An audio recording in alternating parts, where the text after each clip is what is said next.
The air in Station Nexus 7's lower decks reeked of rust, recycled oxygen, and desperation. Kythorn pulled his worn jacket tighter as he navigated the maze of shadowy corridors, following the cryptic directions his contact had given him. The legitimate markets above buzzed with honest trade. But down here, in the forgotten sections, different kinds of commerce thrived. Kai's weathered boots echoed against metal grating as he searched for Bay 47C. At 32, he'd seen enough of the galaxy's dark corners to know when he was walking into trouble, but his dwindling credits left him few options. The salvage job on Kepler 9 had been a bust, and his ship needed repairs he couldn't afford through legal channels. The bay doors hissed open to reveal a scene that made his stomach churn. Cages lined the walls, filled with beings from a dozen different worlds. Some huddled in corners, others paced like trapped animals. The air hummed with misery so thick it seemed tangible. "You the human looking for tech?" A gravelly voice made Kai turn. The speaker was a hulking Vorak with cybernetic implants covering half his scarred face.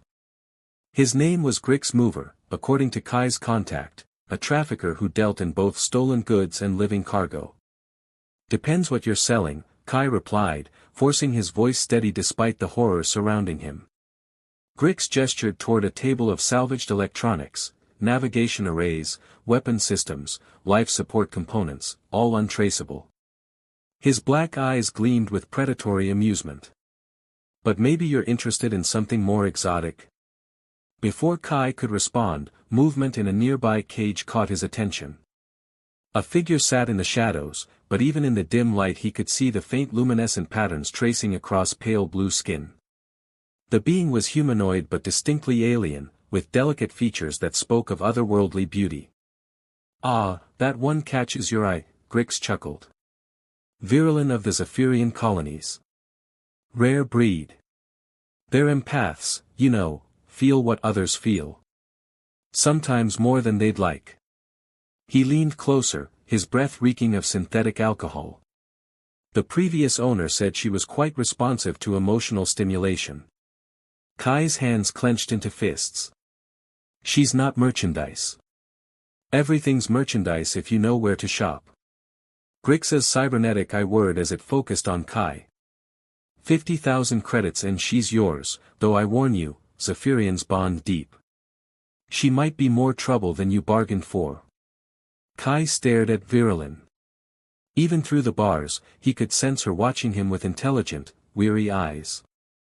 There was defiance there, buried under layers of caution and pain. "But not broken, never broken." 20,000, he heard himself say. "It's all I have." Grix's laugh was like grinding metal. "You humans and your bleeding hearts. Fine. 20,000 for the empath. But don't come crying when she drives you mad with all that feeling." The transaction happened quickly. Credits transferred, ownership papers exchanged with sickening efficiency. When the cage door opened, Virulin didn't move immediately. She studied Kai with eyes that seemed to look straight through him, searching for something. "I'm not him," Kai said quietly, understanding her hesitation. "I'm not going to hurt you." She stood slowly, graceful despite obvious weakness. The luminescent patterns on her skin pulsed faintly with each heartbeat, creating an ethereal beauty that made Kai's chest tighten with protective instincts he didn't fully understand. "Smart to get her off station quickly," Grix advised as he pocketed the payment. "Word travels fast in markets like this." Kai nodded, gently guiding Virulin toward the exit. As they walked through the station's corridors toward his ship, he caught her glancing at him with an expression he couldn't quite read. Fear, certainly, but something else. Perhaps the faintest spark of hope. His ship, the Wandering Star, wasn't much to look at. But it was home. As they boarded and sealed the airlock behind them, Kai finally felt like he could breathe again. Whatever came next, they were free of that horrible place. In hyperspace, with Station Nexus 7 shrinking behind them, Kai looked at his unexpected passenger and wondered what the hell he'd gotten himself into.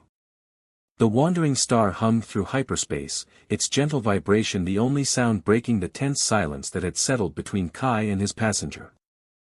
3 days had passed since their escape from Station Nexus 7, and Virulin hadn't spoken a single word. She'd claimed the small storage compartment Kai had hastily converted into makeshift quarters, emerging only when absolutely necessary. When she did appear, her luminescent skin patterns flickered dimly, as if her inner light had been nearly extinguished by years of captivity. Kai found himself walking on eggshells around her, unsure how to bridge the chasm of trauma that separated them. He'd left food outside her door, simple rations that disappeared when he wasn't looking. But direct interaction seemed to cause her visible distress. "I know you can understand me," he said one evening, standing near her partially open door. "I've researched your people. Zephyrians are known for their linguistic abilities." He paused, running a hand through his dark hair. "I'm not expecting conversation, but if you need anything, just ask." Through the crack in the door, he saw her sitting cross-legged on the narrow bunk, her back straight in what looked like meditation. The patterns on her visible arm pulsed slowly, hypnotically. She didn't acknowledge his words, but he caught the slight tilt of her head that suggested she was listening.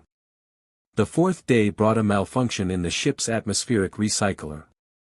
As Kai worked to repair it, sweat beading on his forehead in the increasingly stale air, he became aware of someone watching him. Virulin stood in the doorway, her pale blue skin luminous in the dim maintenance lighting. "The tertiary filter is clogged," she said, her voice soft but clear, carrying a melodic quality that made Kai's pulse quicken. "Behind the primary coupling." Her first words hit him like a physical blow, not from their content, but from the trust they represented. Kai nodded, following her guidance, and found the blockage exactly where she'd indicated. "Thank you," he said as clean air began flowing again. "How did you?" "I can feel the ship's distress," she explained, wrapping her arms around herself. "All things that live emit feelings. Even machines have a kind of emotional resonance." She paused, studying his face. "You're not what I expected." "What did you expect?" "Someone who would take what they paid for." Her luminescent patterns flickered brighter, betraying her nervousness. "Someone who would see me as property, not a person." Kai felt his chest tighten with anger, not at her, but at the world that had taught her to expect such treatment. "I bought you to free you, not to own you. When we reach the next safe port, you can go wherever you want." Something shifted in her expression. Surprise, perhaps, or the first stirring of hope. "You would let me leave?" "Of course. This is your choice now." For the first time since leaving the station, Virulin smiled. It was small, tentative, but it transformed her face completely. The luminescent patterns on her skin brightened, creating swirling galaxies of blue and silver light that took Kai's breath away. "I haven't had choices in a very long time," she admitted. That evening, she joined him for dinner in the small galley. They ate in comfortable silence at first, but gradually conversation began to flow. Virulin spoke of her homeworld, Zephos Prime, with its crystal cities and floating gardens. Her voice carried deep sadness when she mentioned her people's fate. "The hegemony came when I was young," she explained, her patterns dimming with the painful memory. "They called it integration, but it was conquest. My people were scattered, sold, used for our abilities." She looked up at Kai, her large eyes reflecting depths of pain he could barely comprehend. "I was trained to be an emotional amplifier for entertainment. Made to feel others' desires, their hungers, their needs." Kai's hands clenched around his cup. "That's over now." "Is it?" She studied his face with an intensity that made him feel exposed. "I can sense your emotions, Kythorn. You're attracted to me, but you're fighting it because you think it would be taking advantage. You feel guilty about the circumstances of our meeting. And underneath it all," she paused, her luminescent patterns pulsing faster. "You're lonely. So very lonely." The truth of her words hit him like a physical blow. He started to deny it, but the compassion in her eyes stopped him. Here was someone who had been through unimaginable trauma, yet she was offering him understanding. "I am lonely," he admitted. "But that doesn't change anything." You're free to choose your own path. Virulin reached across the small table, her fingers hovering just above his hand. May I? When he nodded, she placed her palm against his skin. The contact sent a jolt through him, not just physical, but emotional. For a moment, he felt what she felt, gratitude, cautious hope, and something else that made his heart race. You have a good soul, she whispered. Wounded, but good. I can feel it. As they sat together in the soft light of the galley, Kai realized that freedom was more complicated than he'd thought. She was free to leave, yes, but he was beginning to hope desperately that she would choose to stay. 2 weeks into their journey through the outer rim, the walls between Kai and Virulin had dissolved like morning mist. Their conversations had grown longer, deeper, punctuated by shared laughter and comfortable silences that spoke of growing intimacy.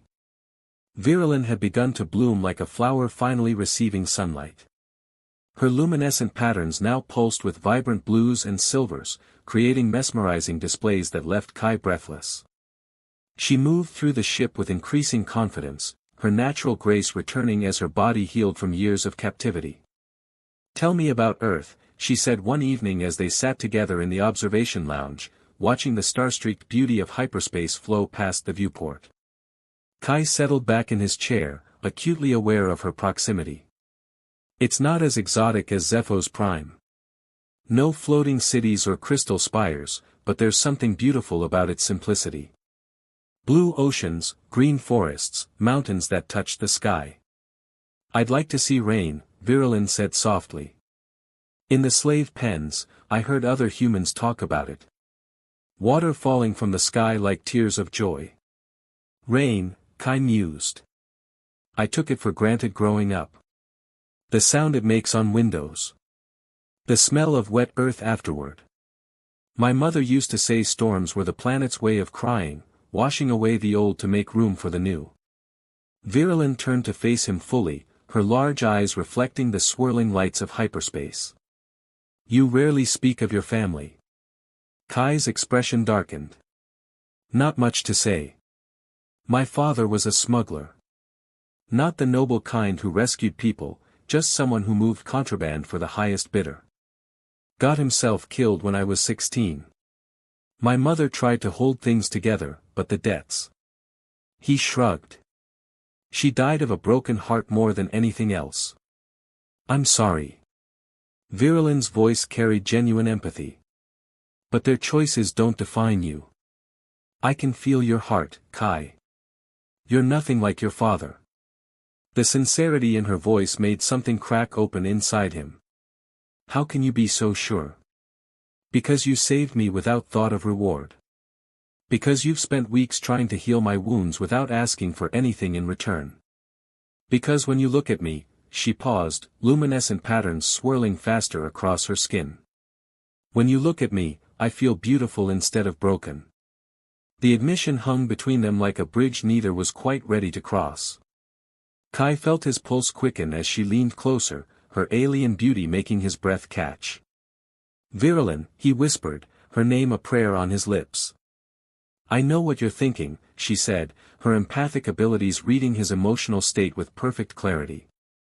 You're worried about taking advantage, about the power dynamic between us.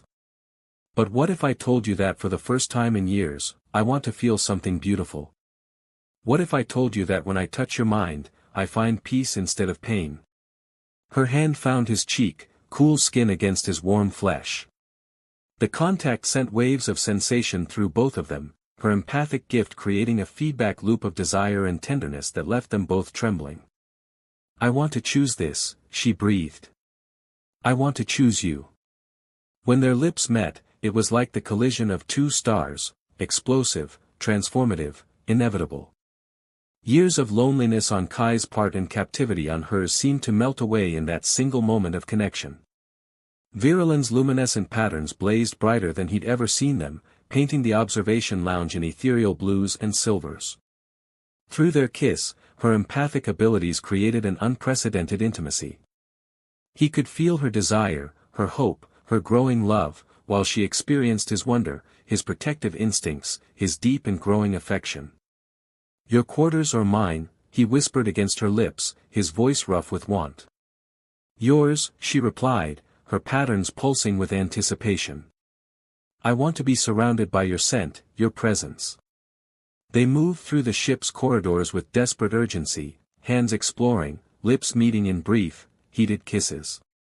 In his quarters, Virilyn turned to face him, luminescent patterns creating a living artwork across her skin.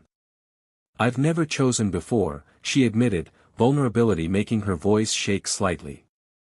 Everything was always taken from me. But this is mine to give. Kai approached her slowly, reverently, as if she were made of starlight and dreams. We can stop anytime. Your choice. Always your choice. Her response was to pull him close, her lips finding his neck, her empathic gift flooding him with her emotions, desire, trust, and something deeper that made his heart soar. What followed was unlike anything either had experienced. Her empathic abilities created a connection that transcended the physical, allowing them to feel each other's pleasure, each other's wonder, each other's growing love. They moved together like dancers following ancient music only they could hear, her luminescent patterns painting their bodies in shifting galaxies of light. Afterward, they lay entwined, her head on his chest, patterns slowly fading to a soft, contented glow. I never knew it could be like that, she whispered. So gentle, so loving. Kai pressed a kiss to her forehead, tasting salt and starlight. Neither did I. You've changed everything, Virilyn. As they drifted toward sleep, wrapped in each other's arms, neither noticed the proximity alarm beginning to flash on the ship's console. Their moment of peace was about to be shattered. The proximity alarm's shrill warning shattered the peaceful aftermath of their lovemaking. Kai bolted upright, instantly alert, while Virilyn's luminescent patterns flared bright with alarm. Multiple ships dropping out of hyperspace, Kai said, reading the displays as he quickly pulled on his clothes. 3 heavy cruisers, military grade. Virilyn wrapped herself in a sheet, her skin patterns shifting to deep purples and reds, colors Kai had learned indicated fear and distress. They found us. Who found us? But even as he asked, Kai suspected he knew the answer. The communications array crackled to life, filled with a voice that made Virilyn flinch. Kai Thorn of the vessel Wandering Star. This is Crime Lord Vex Corrin of the Crimson Fleet. You have something that belongs to me. Kai's blood ran cold. Vex Corrin was legendary in the Outer Rim, a draconian with a reputation for ruthlessness that made other criminals look like saints. His scaled hide was supposedly scarred from 100 battles, and his cybernetic eye could target enemies from impossible distances. I don't know what you're talking about, Kai replied, trying to buy time as he activated the ship's defensive systems. Corrin's laugh was like breaking glass. The Zephyrian female. My associate, Grix Mover, was quite distressed when she disappeared from his inventory. Normally I'd simply write off the loss, but this particular specimen has special value. Virilyn's patterns shifted to brilliant white, a color Kai had never seen before. He's lying, she whispered. I was never his property directly, but, her voice trailed off as terrible understanding dawned. The experiments they did on me. They weren't just for entertainment. What experiments? Kai demanded. But the answer came from Corrin himself. She didn't tell you. Your little pet was part of a breeding program. Zephyrian empaths crossed with draconian psychic enhancers. The offspring would be the perfect slaves, able to feel and manipulate emotions on a scale never before seen. She's carrying the genetic modifications that could create an army of psychic servants. Kai felt sick. You're insane. I'm practical. Return her and I'll let you live. Refuse, and I'll take her from your corpse. The communication cut off, leaving them in tense silence. Through the viewport, Kai could see the 3 cruisers moving into attack formation, their weapon systems charging with ominous energy. Can we outrun them? Virilyn asked, her voice steady despite her obvious fear. Not in this ship. The Wandering Star is built for stealth, not speed. Kai's hands flew over the controls, activating every defensive system he had. But we're not going down without a fight. The first volley of energy blasts lit up space around them, the ship's shields flaring as they absorbed the impact. Kai threw the ship into evasive maneuvers, using every trick he'd learned in his years of running from authority. There, Virulin pointed to a sensor reading. That asteroid field. If we can reach it, the larger ships won't be able to follow. Kai nodded, pushing the engines to their limits. The wandering stars screamed through space, dodging weapons fire and debris as they raced toward the relative safety of the asteroid field. They almost made it. A lucky shot from one of the cruisers struck their port engine, sending the ship spinning. Kai fought to regain control, but they were caught in the gravitational pull of a large asteroid. The ship crashed into the rocky surface with bone-jarring force. Hull breach in Section 3, Kai reported, his voice strained. Life support failing. Through the cracked viewport, they could see shuttles launching from the cruisers, boarding parties coming to claim their prize. I won't go back, Virulin said, her luminescent patterns blazing with desperate determination. I won't be their breeding stock. You won't have to, Kai promised, drawing his sidearm. I'll die before I let them take you. The sound of cutting tools echoed through the ship as Corran's forces breached the hull. Heavy footsteps approached their position, accompanied by the mechanical whir of combat armor. Last chance, Thorn, Corran's voice boomed through the ship's speakers. Surrender the female and you live. Kai's response was a blast from his energy rifle as the first boarder appeared. The firefight was brief but intense, Kai's skill against superior numbers and equipment. He managed to drop 3 of them before a stun blast caught him in the shoulder, sending him sprawling. Virulin screamed his name, rushing to his side as Corran himself entered the damaged compartment. The draconian crime lord was even more terrifying in person, over 7 feet tall, his scaled hide bearing the scars of countless battles, his cybernetic eye glowing with malevolent intelligence. Touching, Corran sneered, his forked tongue tasting the air. The great mystery of human compassion. You threw away your life for a piece of merchandise. She's not merchandise, Kai gasped, trying to push himself upright. She's a person. She's a resource. And resources belong to those strong enough to claim them. Corran gestured to his soldiers. Take her. As the armored figures approached, something changed in Virulin. Her luminescent patterns suddenly blazed with colors Kai had never seen, deep crimsons and brilliant golds that made the air itself seem to vibrate with power. No, she said, her voice carrying harmonics that made everyone in the room stagger. I am not property. I am not a resource. I am Virulin of Zephyros Prime, and I choose my own fate. The psychic wave that erupted from her was visible, a shimmering distortion that slammed into Corran and his soldiers with the force of a tsunami. The draconian crime lord screamed as foreign emotions flooded his mind, love, compassion, sacrifice, everything his species had tried to purge from their culture. The assault soldiers collapsed, their minds overwhelmed by the empathic assault. Corran himself fell to his knees, his cybernetic eye sparking as it tried to process the impossible emotional data flooding his consciousness. Impossible, he gasped. The genetic modifications, they weren't supposed to unlock this much power. The modifications failed, Virulin said, her voice carrying absolute authority. But my people's natural gifts, those you could never touch.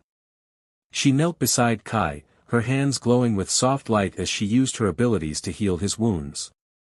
Are you hurt badly? I'll live, he said, staring at her in wonder.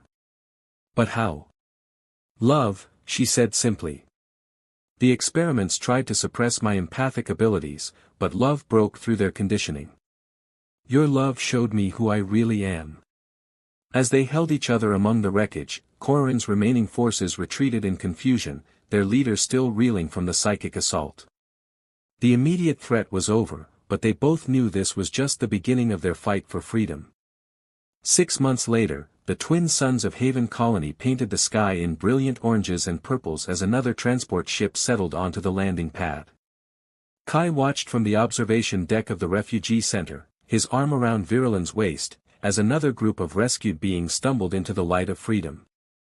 14 more this time, he reported to the colony administrators. Mix of species, some Altarians, a few Centauri, and what looks like a family of Epsilon Eridani natives.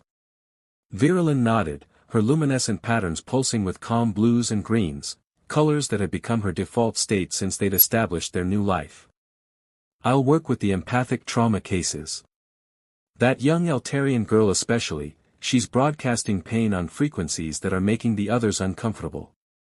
Their partnership had evolved far beyond romance into something deeper and more complex. Kai had used his knowledge of smuggling routes and black market contacts to establish an underground railroad for trafficked beings, while Virilin's empathic abilities made her invaluable in healing the psychological wounds of those they rescued. The refugee center they'd helped establish on Haven Colony had become a beacon of hope in the Outer Rim. What had started as a single building now sprawled across several acres, including housing units, medical facilities, and training centers where rescued beings could learn skills for their new lives. Any word from the Stellar Dawn? Virilin asked, referring to their current rescue ship, a significant upgrade from the Wandering Star, funded by anonymous donors who supported their cause. Jace transmitted this morning. They've got 17 beings from a trafficking ring on Kepler Station. Should be here within the week. Kai squeezed her waist gently. That makes over 300 rescues this year. 312, she corrected with a smile. I keep count of every life we've saved. Their work wasn't without its dangers. Crime lords like Vex Corin, who had never fully recovered from Virilin's psychic assault, had put substantial bounties on their heads. They moved carefully, used aliases, and maintained a network of safe houses throughout the sector. But for every enemy they'd made, they'd gained 10 allies, former slaves who'd found freedom through their efforts, legitimate traders who provided cover for their operations, even a few reformed criminals who'd been inspired by their example. The evening transport is requesting permission to land, announced Toma, their Andorian communications officer. It's Captain Rivera with the medical supplies from the core worlds. Kai nodded. Clear her for landing pad 3, and have Dr. Kess meet her with the emergency medical team. She mentioned they had some critical cases aboard. As the sun began to set, painting the colony in soft golden light, Kai and Virilin made their way back to their private quarters. Their home was modest but comfortable, a small apartment in the residential sector with a view of the mountains that reminded Kai of Earth. Are you happy? He asked as they settled onto their balcony, watching the stars begin to appear in the darkening sky. Virilin considered the question seriously, her patterns shifting to warm golds and deep blues. I never thought I could be. For so long, happiness seemed like something that happened to other people. But this, she gestured to encompass not just their surroundings, but their entire life together. This is more than happiness. This is purpose. Even with all the danger, the constant running, especially because of that. She turned to face him, her eyes reflecting the first stars of evening. We're living proof that love can conquer the darkest corners of the galaxy. Every being we save, every life we change, it's a victory against the forces that tried to break us both. Kai pulled her close, marveling at how natural it felt to hold her, to share her warmth and light. Sometimes I think about what would have happened if I hadn't walked into that slave market. But you did, she said softly. And not just because of chance. Your father's choices led you to that moment, but your choices led you to me.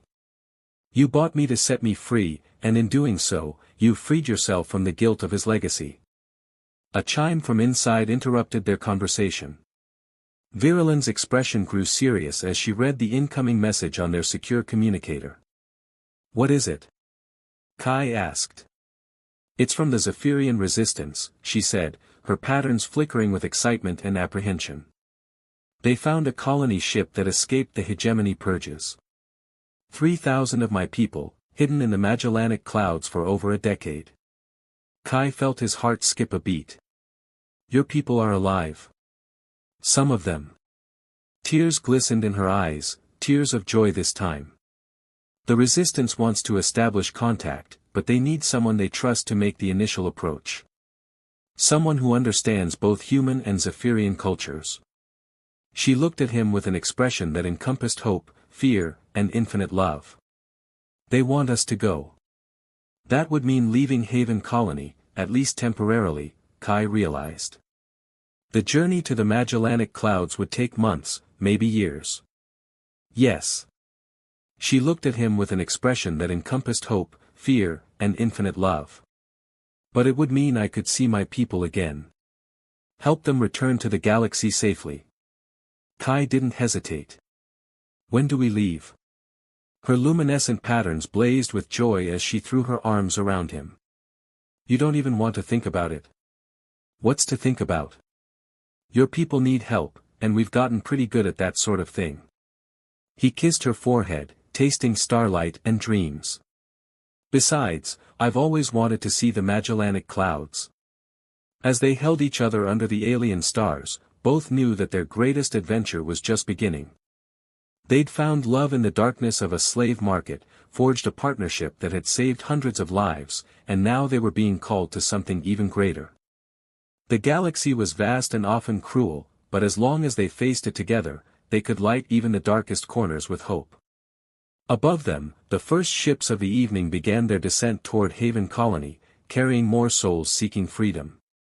And in the distance, barely visible to the naked eye, the Magellanic Clouds beckoned with the promise of reunion and new beginnings. Their story was far from over. The end.